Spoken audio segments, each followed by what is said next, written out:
This podcast is sponsored by nobody. Hey dudes, welcome to Splat from the Past, the only 80s themed horror sci-fi show where things can get totally radical. Now today I will be talking to a Florida-based character actor, journeyman, and I am talking about Robert Small.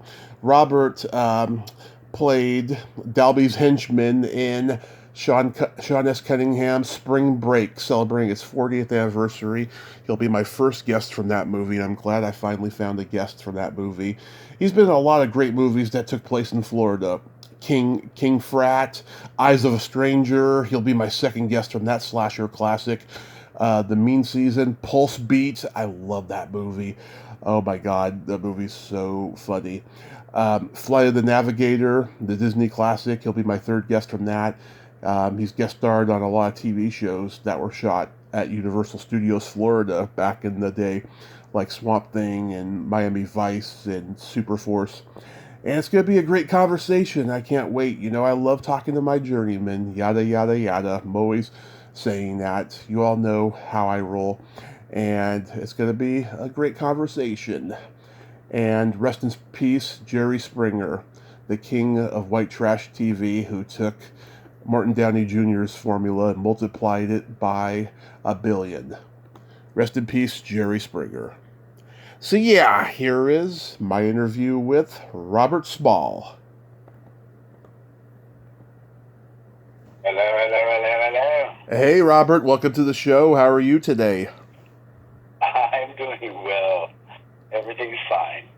Spectacular. This is such a great honor. Thank you so much for taking the time today. Oh, that's very nice of you.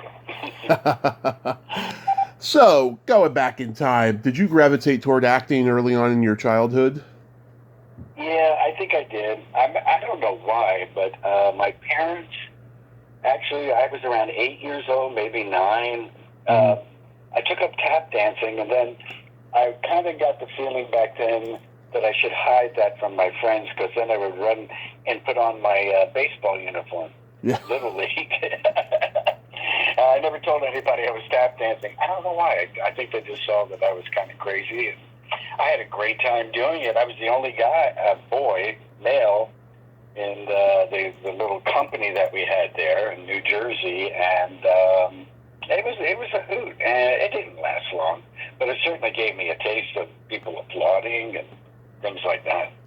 Maybe too, also back then, there probably wasn't a lot of masculinity attached to tap dancing.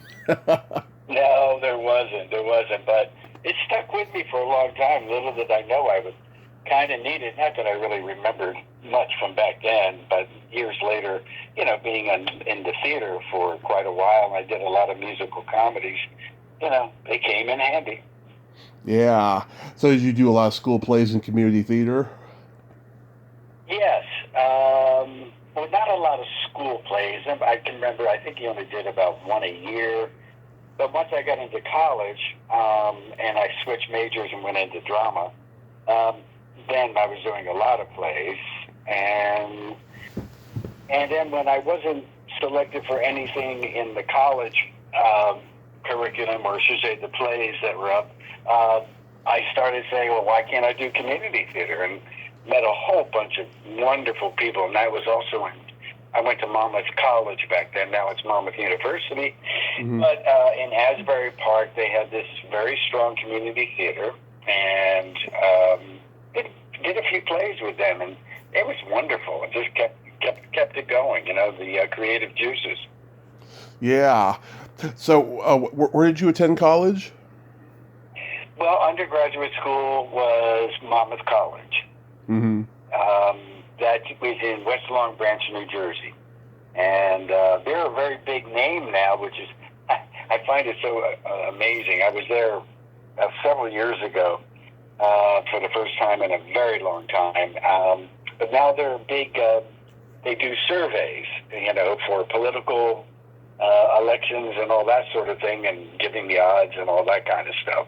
And it's always, you know, Monmouth University found that so-and-so has got a bad chance of winning, you know, something. Was it Ivy League? No, not at all. No, but it was a beautiful, tiny little it still is, private little college. Uh,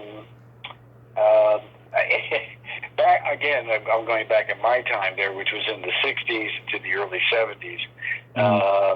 I remember looking around for colleges, and not a lot of colleges wanted me because I was such a goof off, and my grades showed that. And I read then, I went to, my freshman year was 1967, but while I was in, I went to a prep school. While I was there, I read something about Monmouth College being, back then, like in 1965, the top-rated Playboy, by Playboy magazine, the party school. And I nonchalantly mentioned to my parents, I'd like to see this college if you don't mind. Did any of your classmates go on to become successful in acting? That's a good question. I ask it all the time. Thank you. Yeah, I'm sure you do. While this interview, something will come. I'm not saying they're not. Yeah. There were some that went on to become very well-received writers and producers and directors. As a matter of fact, one of them, we were all on stage together having great times in those days. One of them was one of the executive producers, I would say, of, remember Sequest? Sequest. Oh, yeah, I do. Yeah, Sequest. Back, God knows when, 95. I actually brought up on IMDb my resume because I got to tell you, man, I forgot a lot of this stuff. Yeah. I worked a lot, but, you leave one job, you go to another, you're not in the past at all. So, and he actually got me hired a couple of times as a favor, and it was fun being on this, fake submarine all the time. It was nice. Yeah, oh my God. Yeah, I remember Sequest, Jonathan Brandis, and wasn't Scheider on there? Yeah, I think so. Scheider? Yeah, wow. Yeah, that's going ways back. I think so. He was. Yeah, I worked with him. Yeah. It was such an. I'm very particular about when I'm with a well-known celebrity, and he was, and when I met with him, I wasn't going to be gushing over him about all that wonderful stuff from Jaws or The French Connection. Yes, French Connection, which I really loved him in, and but there he was, right in front of me, and we had a little scene together, and it was great. That's awesome. Yeah, he was a very unique, original actor, I have to say. Yeah. So did you do a lot of theater in those early days? Yes. Yeah, I went from a lot of different shows, and that's not on my resume in front of me. This is all the stuff from movies, features, and TV, and demos, and corporate stuff like that. But yeah, man, I always felt for myself at home on stage, and I for one always loved rehearsals and creating the character, and by the time we opened, ready to rock and roll. But you had to get over that when you were in film and TV. They just said, that we're rolling, and I was like, okay. And it's funny for me to say that because I was also one of the original company members way back in the early 80s in Miami. It was the first really successful improv theater company in Coconut Grove. One of my favorite memories of all time, and I loved doing it. It was just great. As a matter of fact, it helped me do a ton of commercials. Nobody knows me, but I did a lot, hundreds, and Screen Actor Go commercials, and one after another, just hopped from one for well over a couple of decades, and that was, financially very nice. Yeah, I mean, improv was starting to get big by that point because, you had the Second City and the Groundlings and the Committee and all these, improv groups around the world. Every right. major town that had, theater was starting to get improv. As a matter of fact, the Committee, when I was in Flight of the Navigator... Howard Hessman. I'm just bringing it up because in the Committee... He was in WKRP. Yeah, Howard Hessman. Okay. Thank you. Yep. And I was like his sidekick bad guy. And I was on that for about 6 weeks. And I was, back then I was really into the improv scene. And he would tell me all about it. And as it turned out, I saw him when I was doing a side job. There was a very famous nightclub, I guess you would call it that. It was down in the Village. And he performed there at this place, and I just remember it was wonderful with he was still in the committee back then in the 70s. Mm-hmm. And anyway, we got a chance to talk about his routines, and he gave me some advice. But other than that, I mean, it was just a thrill to be working with him. Yeah, that's awesome. So you're my second guest from King Frat. I talked to you didn't list that, but I would say, did you ever hear King Frat if it ever came up? That's so funny. Oh yeah, I talked to Ruben Train last year because really. Yeah, because he did Shockwaves. I love that horror movie. You know. Yeah. Yeah, great guy. He talks like Kermit the Frog. How is he doing? Yeah. So was that a standard audition for you? Yeah. I mean, was it an audition for me? A standard one? Is that what you said? Yeah, for King Frat. Yeah. It was actually my first film. Mm-hmm. Too.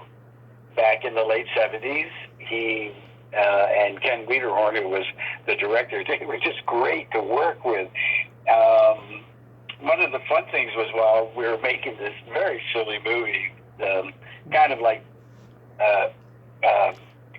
on the back of Animal House, came out with this right away. And well, I'm sure you know. So in any case, I remember on the set, if it came up, they would say, if you guys can think of a funny line, we like it, we'll give you $15. So we would all be chiming in about something, you know. Wow. And maybe well, it wasn't the money so much, it was just like a competition. It was fun. Yeah, you guys, you look like you had a lot of fun, you know. I mean, everything was just so absurd, taking everything to the next extreme that Animal House didn't, you know. Yes. You know what? I was amazed that they had it worked. It really was really crazy. We don't have to get into specifics. Yeah. But when I saw the movie itself, I went, you know what?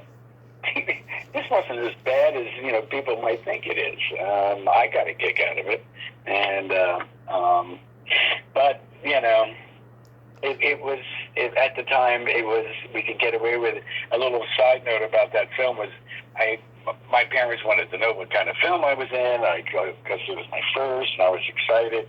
I can remember then I said, listen, when it comes out, I don't want you to see it with any friends or anything. and what did they do? They went and had friends, or they were able to see it on, maybe it was early HBO in those days or something, and they shut it off halfway through, and they went, how could you do this film? And I said, oh, come on, man, I get my clothes on. Yeah. John DeSanti was like 35 playing a college student, but he really did his best to embody John Belushi. He did, and John and I, we had such fun together. He was extremely talented down there in Miami, and we would always bump into each other. And did you ever see the movie? Oh, yes. I watched it the other night, as a matter of fact. Oh, that's funny. God, we had some scenes that they didn't show. They were a little crazy. But, yeah. What the hell? We were young and had fun. Oh, yeah. You had that mustache and glasses, and you wore those duck shoes. I did everything in that film. There were a couple of funny stories where once we were having a big party scene, and there was this young extra actress or something, and she was very beautiful, and she took her clothes off in the scene. I have a cigar in my mouth, and I go, what did you come as? And she says, Lady Godiva, or something like that, and I spit the cigar out, and I go, that's a good likeness, But, we had another scene where we're inside a stall doing some lines with the door closed, and you just see our feet. Mm-hmm. And I was joking, and I remember telling the same actress, I said, to stay in the part, you really should take that trench coat off. And she did. And again, the director's going, Bob. He took it off. I'm shocked. Yeah. Where is she now? I have no idea. I don't even know where John DeSanti is now. Yeah. I don't either. I wish him well, and I hope he's still with us and all that kind of stuff. I stayed with him in California when I was trying to break in there back in the mid-'80s, and he was very kind to put me up. He was living in very new Simi Valley in those days, and he really, really was a good friend. Yeah, and he had 2 belly buttons. He did? Yeah, like in the movie, he has like his shirt off. He's got 2 belly buttons. It was pretty bizarre. Oh God, you know more than me. That's for sure. I don't know any of that. Anyway. Eyes of a Stranger. You're my second guest from that. I talked to Madeline Curtis, who played a nurse in that. What was it like doing a horror movie? Well, I had really nothing to do with it. I really didn't. It was just a nice gesture from Ken Wiederhorn. He said, "You're going to be the Dr. Bob, I think it was, the crazy weatherman." And I even have some clips somewhere, and it was just me screaming at the top of my lungs, and it definitely doesn't go on my demo reel. And we were like at a news station, and the lead actress in that, back from Love Boat days and everything, she was one of the anchors or something. So that's why we were at the TV station news. And that was it. I think I was only there for one day. Yeah, Jennifer Jason Leigh's first movie, as a matter of fact. And Lauren Twees from The Love Boat. She was probably about to be booted off by that point because of her drug use. But yeah, it's an interesting thing because the slasher craze was huge at that time. And speaking of slasher, you worked with a director who was known for horror, but he's making another frat boy comedy with Spring Break. Yeah. Sean S. Cunningham. Yes, Cunningham. Yeah, Sean Cunningham. Great guy. I know I'm saying all these nice things, but it's true. He was wonderful to work with. Sometimes we took a break, and I was an avid tennis player back then, and he played tennis. And then I still remember asking him, we took a break, and some day we had off, and I knew the courts around the area in Fort Lauderdale. And I said, "Do I let you win?" Yeah. I'm not telling you. This was one of those movies I used to watch when my parents weren't around when I was a kid. We had it on tape. Well, they had Penthouse Playmates there, man. They were hot. They were very, very hot. Oh yeah, and of course it was shot in Florida. I mean, that's where a lot of Playmates came from, and models and everything. Yeah, but that must have been a lot of fun to make that movie.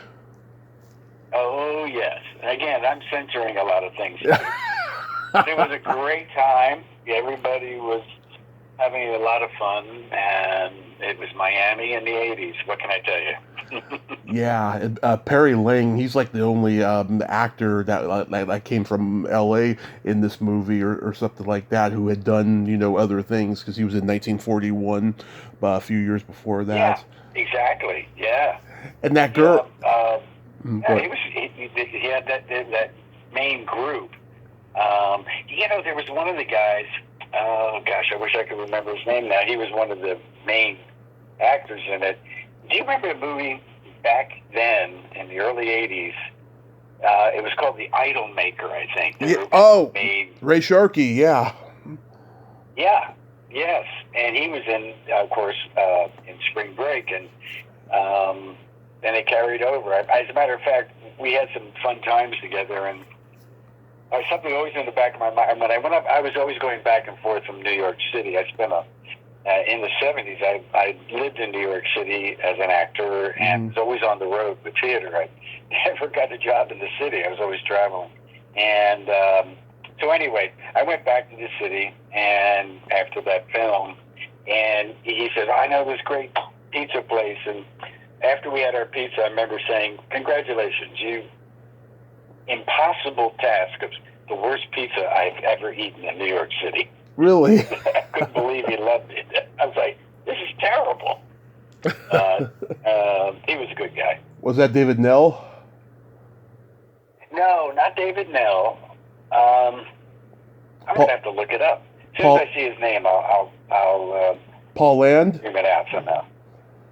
Could be Paul Land? That may be it, yes. Paul Land, yes. Yeah. I'm pretty certain that's it. Yeah, you know what I'm talking about. He was always like the cool guy. Yeah. Yeah. Yeah. I remember that movie Idolmaker. It's funny that nobody ever talks about it. And when it came out, when I saw it, I went back and saw it a second time. I liked it so much.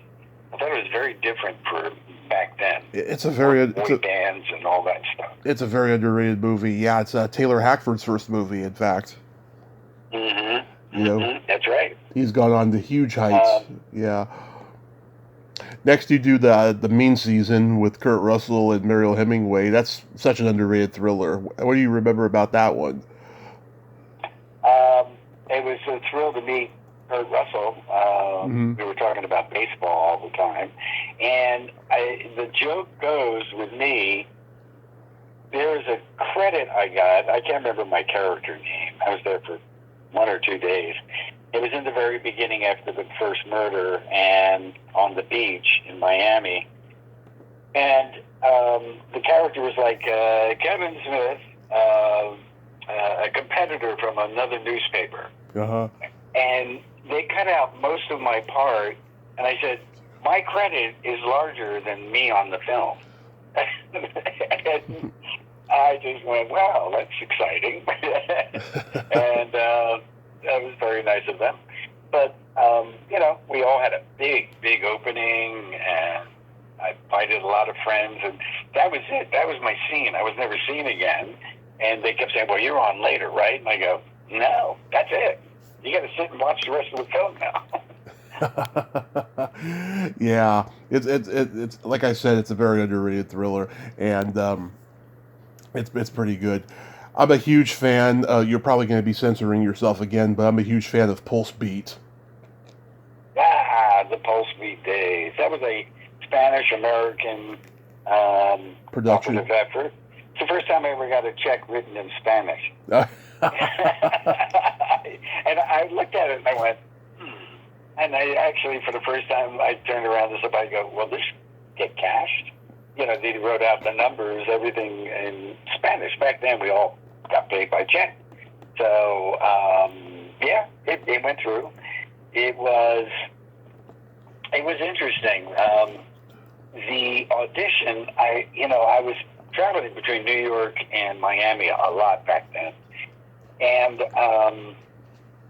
I remember I met the director, female director, and she and I got along great. And she says, well, we are looking at some other actors up in New York.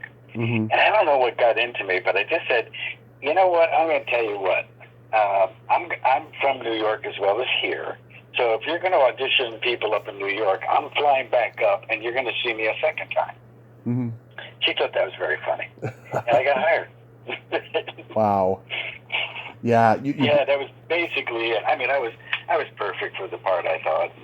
Anyway. You were. Dan Green. Remember Danny Green, I think it was? Oh, my God. Punk? He should have been a bigger star than he was, because I just thought that underneath that handsomeness and, big buff guy, I don't know, he exuded a lot of pathos, I thought. He was a super, super nice guy. And, in fact, I had to go out to L.A. and do all voiceovers of every part I had. It was all voiceover because they never took time with sound, audio. It was crazy, you know? Yeah. And also, the guys who were doing, I don't want to get into that, but they were stoned most of the time. Oh, they're having fun is what they were doing. Yeah. So the audio didn't come out too well anyway. So, but I just remember when you talk about how he could have been a bigger star, So I'm staying with him for a day or two, and in L.A. I was trying to get myself set up there, and we went to this hot nightclub down there in downtown with the famous mall. I can't remember the name of the place now, but anyway, it was the hottest bar to go to, and he got him and me in. Now, Dan is a great-looking guy. Not that I'm paying attention to that, but, you just can't help to see this imposing figure, and he had this hot, tight leather jacket on and his hair, and I still look the same, bald. And anyway, we walk in, and we're talking, and he goes, let's go to the bar and get a drink. And I said, sure. We somehow got away right there. I'm not kidding. I looked away and came back. I couldn't get next to him. He had like 6 women all over him. Mm-hmm. And that's the last I saw of him that evening. I had to take a cab back home to get to his house. Yeah.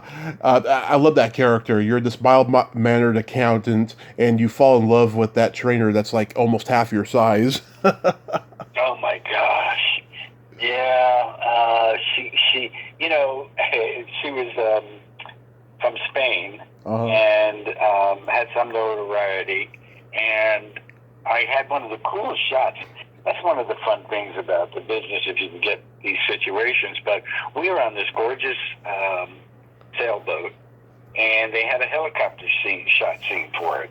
And I was just fascinated with that. And they had to get all crew down below in the galley, and just her and I. And she actually had her top off, and we're talking and kissing. And well, anyway, I'm checking out the helicopter out of the corner of my eye on this one take.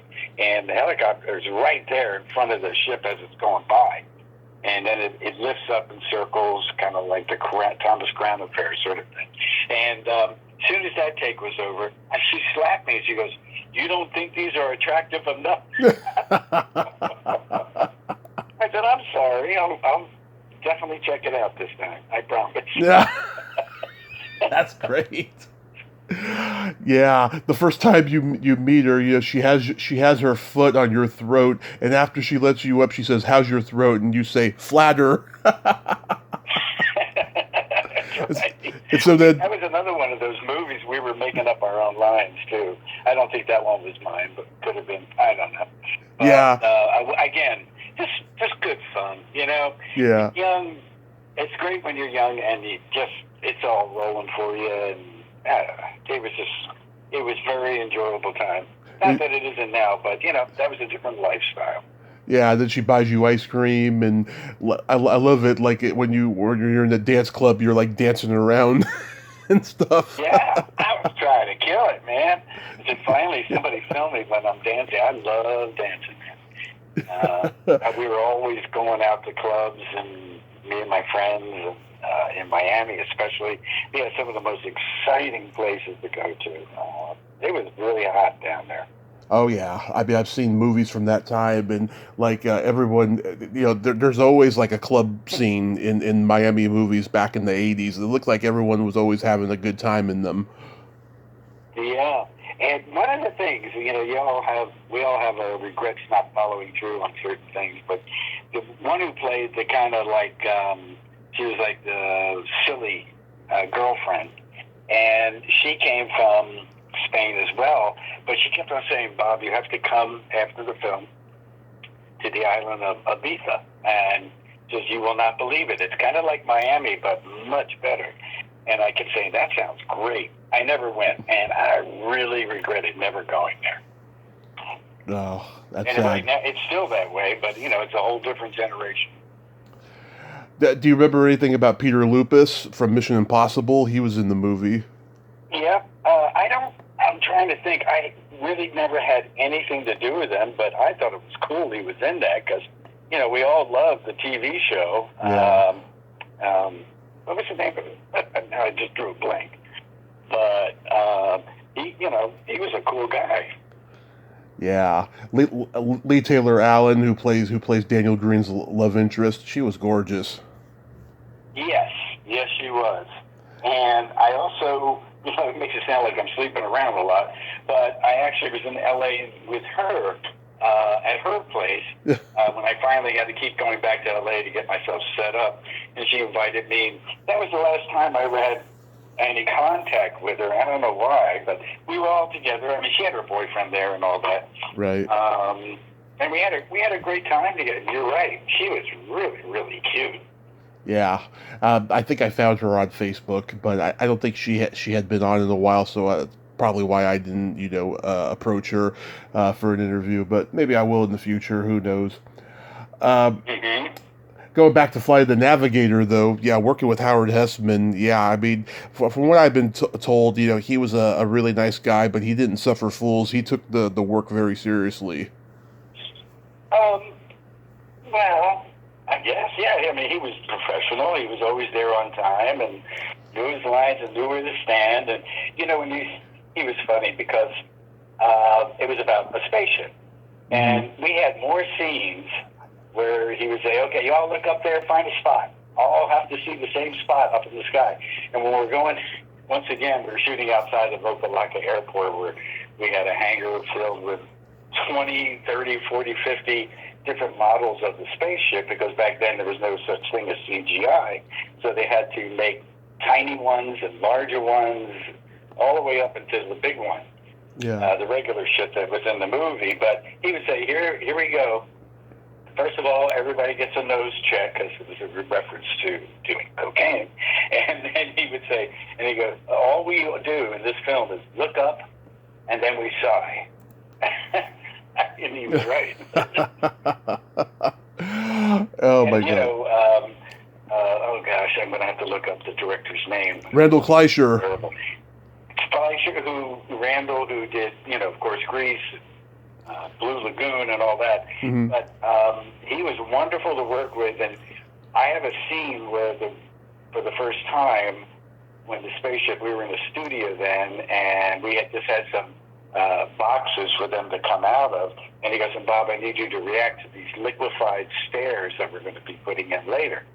And I go, well, what's it going to look like? And he gave me, he says, they'll step down, and all of a sudden, and this is Randall going, like that.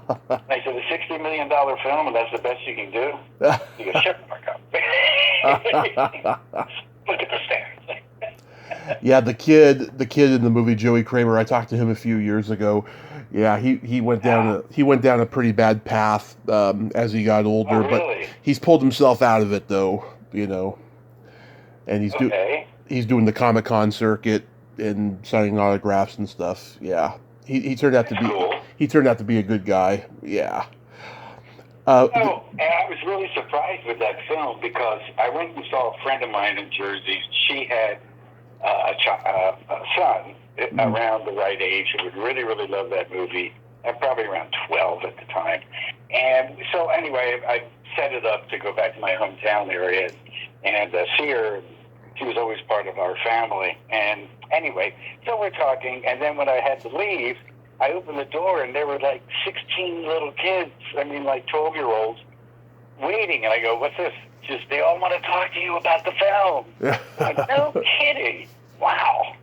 I was kind of wow, it works, I guess, huh? Yeah. Do you remember anything about Veronica Cartwright? No, we were on the set a lot together, but I didn't really have much to say to her. I never got in the way of other people there, especially of notoriety, and she was wonderful, though. Uh-huh. Her, Jessica Lynn Parker was there as well. Mm-hmm. There were several others there, well-established actors out of L.A. And it was just really fun to do. We were also there right at the same time when the Challenger blew up. Oh, yeah. And it was kind of weird being on the set. And that day, it was pretty somber, obviously, and it was kind of weird. Here we are dealing with a spaceship, and ours blew up. Anyway, it was sad. Yeah, it was pretty sad, and it was also happening there too in Florida. Yeah. You did many episodes of Miami Vice. Anything stand out about those experiences? Well, what I can talk about, yeah. It was always interesting. I never looked at it as like, wow, this is the #1 show on TV and all that. Yeah. But, you know, people would show up, celebrities, and it was just really a good acting experience.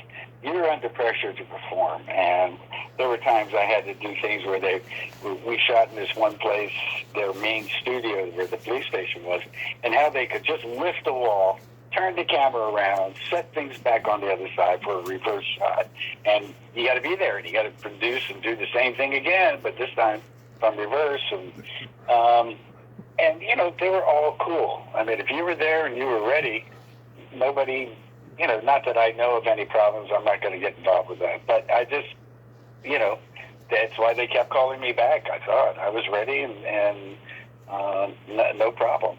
There's so many things I can't talk about, though. Yeah. Yeah. How was guest starring on Swamp Thing? Let's see, Swamp Thing. That was cool to meet Swamp Thing. I think it's funny. I think I still remember his name, Dick Durock. Dick Durock. Yeah, he played him in the movies too. Yeah. Yeah, and what a thrill. I mean, there he is. I felt bad for him many times. You know, you're talking about filming in Orlando in summertime, a lot, or any time of the year, in that heavy, heavy suit. Oh, my God. He was sweating up a storm. Yeah. Yeah, I love the movies, but the series always aggravated me because they made him talk like he was drowning underwater. When he talked. Really? Yeah, but he didn't talk like that in the movies, you know, just his voice was not pleasant to my ears when I was a kid, you know, in the series. Yeah, I had fun with that. Yeah, it was just one time I was there. I was that real estate agent, and now something comes back. He pops up. You know, we're all talking about trying to sell this property, and that used to be his home.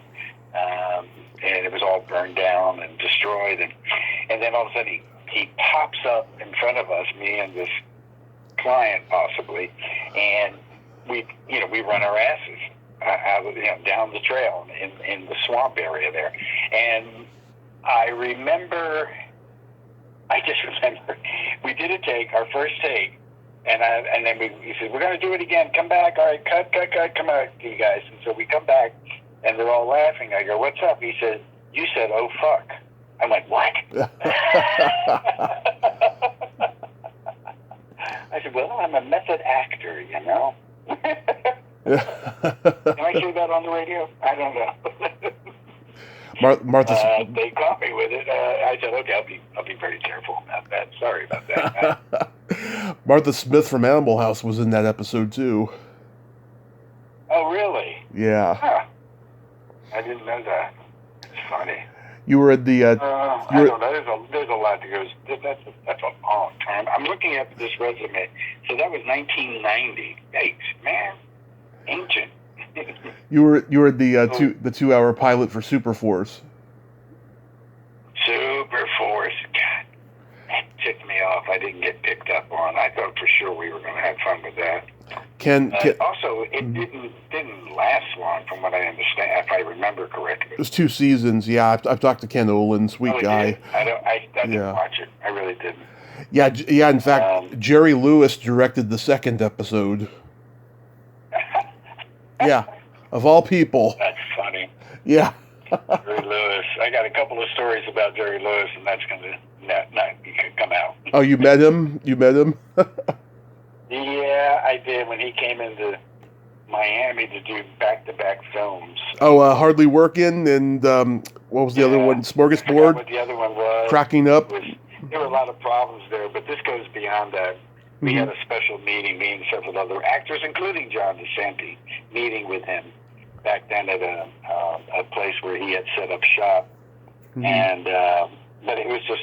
Anyway, it's another story at a bar and a couple of drinks. I know the story. I know what a jerk he was. It's okay. No, actually, it wasn't him. It was some other people involved, and okay. Kind of stood up for us, and he was very nice about that. Okay, good. How about guest starring on Superboy? Superboy. Do you realize I'm not kidding? because I'm always screwing around back then. I used to, we were on a break or something, and there on a clothes rack out on location, his cape was there hanging up. And I couldn't resist singing Jim Croce and tugging his cape. Mm-hmm. I probably wasn't the only one who ever did that, so I'm sure it wasn't original. Yeah. It was fun working on that in the sense that we got to run through this. Well, you had to be in shape because there was some really bad stuff running through in the swamp area there. Mm-hmm. The fallen and definitely gotten hurt. But it was cool, you know. That's all I can say about it. That was back when it was Universal Studios. They were allowing people to be blockaded off, but you could see the filming of whatever TV series they were shooting at the time. And there was this thing with us in the bar, and then we left. And it was boring as heck for anybody standing there and not having anything to. There was nothing to do. We'd walk out, turn around, walk back in, walk out. And eventually, though, all the people were gone. I said, yeah, I mean, there's nothing to see. Yeah, at that time, Universal was starting to do a lot of productions in Florida for, during that time they opened the theme park over there. Problem Child 2 definitely was a Universal movie at that time in Florida. Yeah, a lot of good actors in there. I'd never seen myself in that. It was a weird experience there, but nobody's fault but my own. I screwed up some kind of scheduling. I was booked for something else. It was a big commercial, and I lost it for this film, and I didn't realize it was. Right. I had the dates mixed up, and I had to pass, and I was so unhappy. That was a lot of money out the window, and these things didn't pay a dime, but oh well, that's life. Yeah. I like Holy Man. I think it's very underrated. How was that? Holy Man was great. Great. Interesting enough, let's see, that was like back in 98. I remember that. Less than 2 years later, for me to make some decent money, I became a guest/host on HSN. So here I was in a movie about HSN, basically, Mm-hmm. or whatever other ones that are out there. And then I started working in one, helping to sell a lot of plastic stuff, And Yeah. But Holy Man itself was a wonderful experience. And here's something for an actor where it kicked in. I saw the roles that were available when the castings first took off. And they wanted me to play, or were considering me, for a one-bit thing, selling, and I'm trying to push selling, if they would pick it up, a rug, a floor rug with the seasons on it or something. Right. They said, and that's it? That's all it is? And they said, not that I would turn it down, but she said, yeah. And I said, well, what about the guy who's in the control booth, like the assistant, with doing the video or whatever? And she says, well, he'll be there throughout the film, but he won't have many lines, really. And I went, I want that if you can get me in there. And she said, well, I think you'll be better off this way. I said, no, I'm not interested, have somebody else do it or whatever. I want that other role, which ended up being the run of the film contract. And also, it got me into L.A., because we had to do some more voiceover work there, and there's a whole story behind that, but it was great. I mean, that was one of the few times I was out of debt. You're on a short. Go ahead. You're on a short-lived. It was good fun. You're on a short-lived series. I got my wife. I got my wife. You have to ask permission, of course. Got to have my wife go on the set, and also a friend of hers came on the set and met Jeff Goldblum because they were absolutely in love with him. I go, you like him that much? She goes, did you ever see him in The Fly? And I went, yeah. And she goes, well, when he came out of the pod. Yeah. Yeah. I don't get it. They wanted to meet him badly, and I went, go for it. You're allowed on set. And he was very nice. Very, very nice man. Yeah, I've heard nothing but good things about him. The short-lived series, Safe Harbor. I thought I was going to have some nice long run on that one.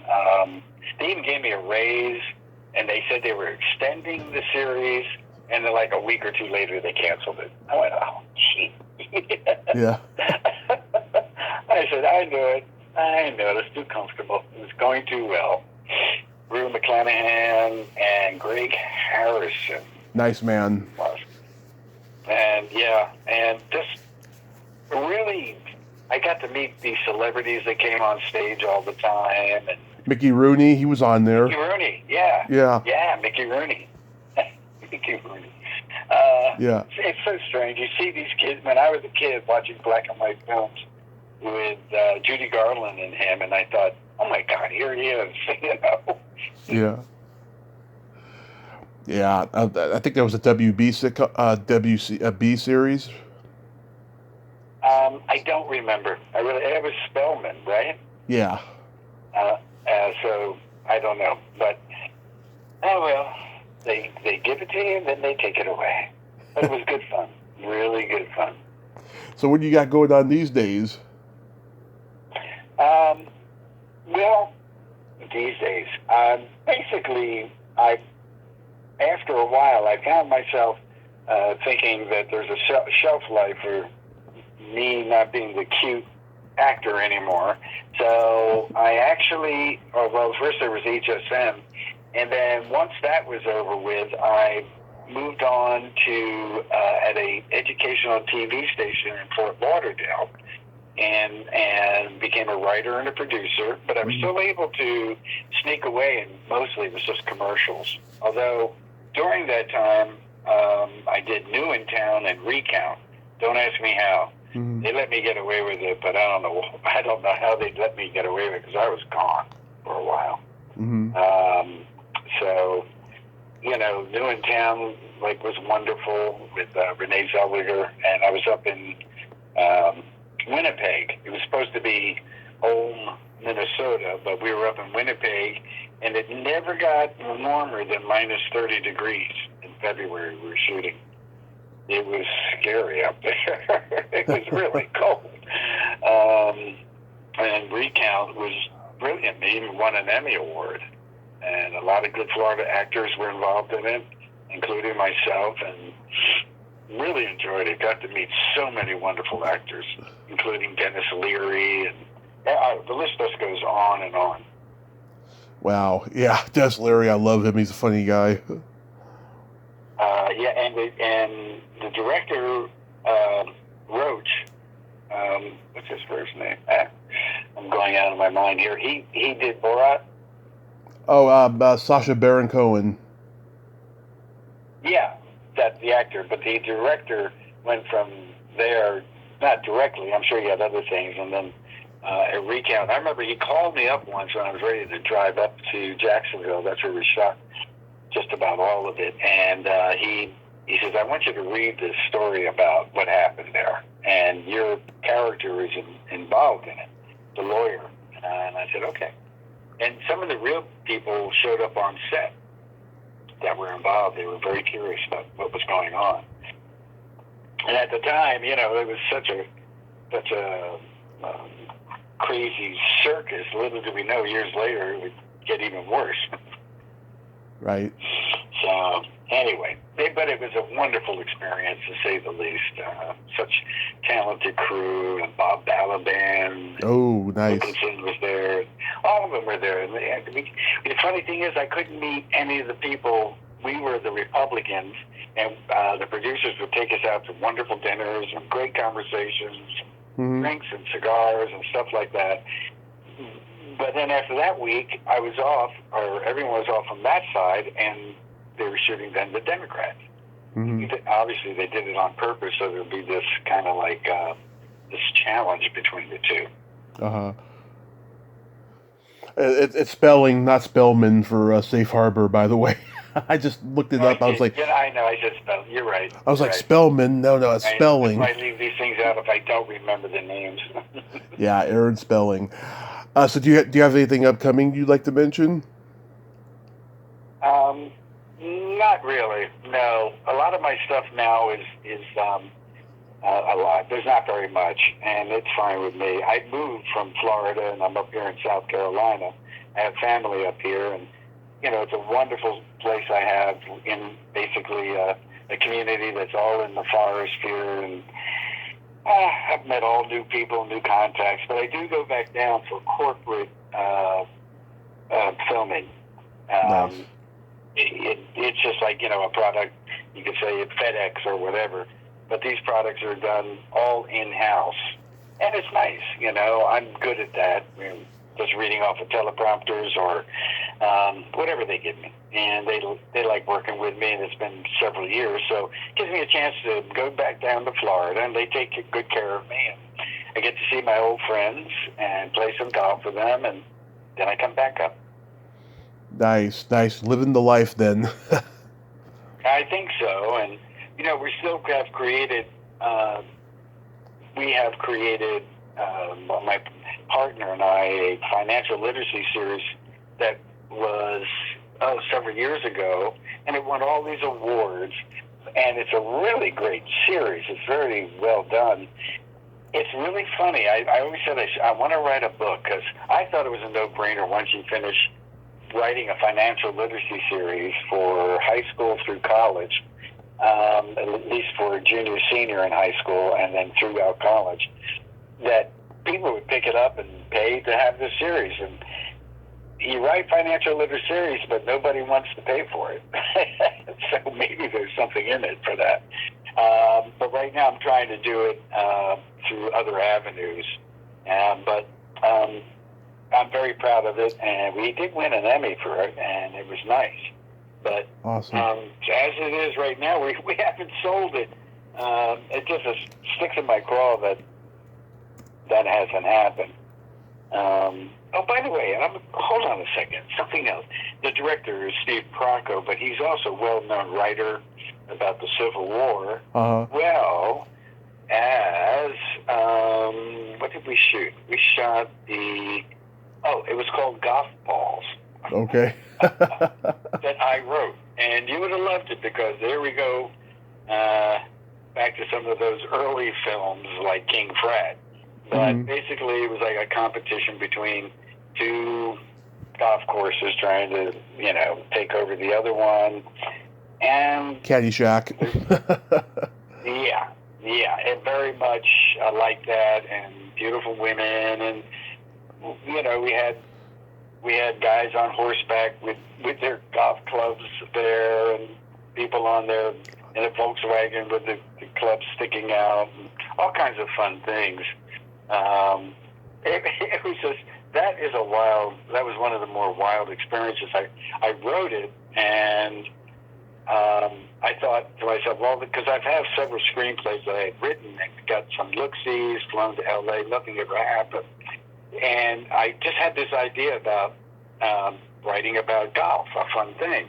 And that was the one that sold immediately. I said, I knew it. I just knew it. I kind of wrote it all in like 5 days, And, of course, it changed a lot on set. But, man, we had a wild time there. It was crazy. And they sold it right away. The Japanese loved it. It was on HBO, believe it or not. Wow. And stuff like that. So somewhere in the archives, my name is the writer of that. That's cool. Real quick, I was curious, how do you know Darcy Sheen? Darcy and I know each other from early Florida days for me. Yeah. I moved to Florida from New York City in '77, and I immediately got involved in the business. I was there for a year. I owned a business and then sold it. And then I wanted to get back into acting. And I then also got involved in the theater. And Darcy was in the theater. And I saw her in plays, and we just hit it off back then. We had a lot of fun together. And we always stayed in touch.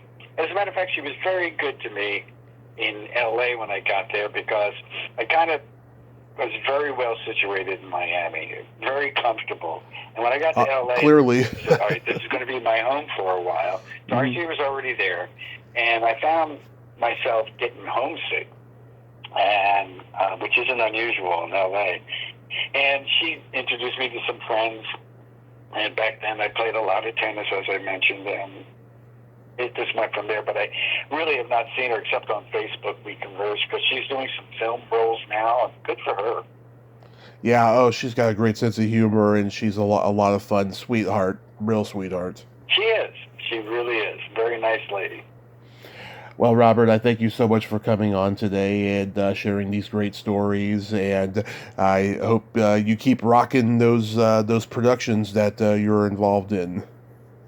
Oh, well, thank you. And thanks for thinking of me on this. This is kind of cool. I'm not going to charge you much for this, by the way. Yeah. Robert, you have a great day. Be safe out there. Find me a lawyer then. Yeah. Robert, you have a great day. Be safe out there. Thank you. You too, and thanks for the time. My pleasure. Bye-bye. All right, take care. Well, there you have it. Robert Small. Ain't he a cool dude? Oh my God, he's so funny. And yeah, he's got a lot of stories he couldn't repeat, but I hope he writes that book. That would be awesome. Oh my God. He's a big actor. Robert Small is a big actor. Great guy. Well, until next time, this is Tommy Throwback Kovac saying there's no shame in living in the past because the present sucks. Later, dudes.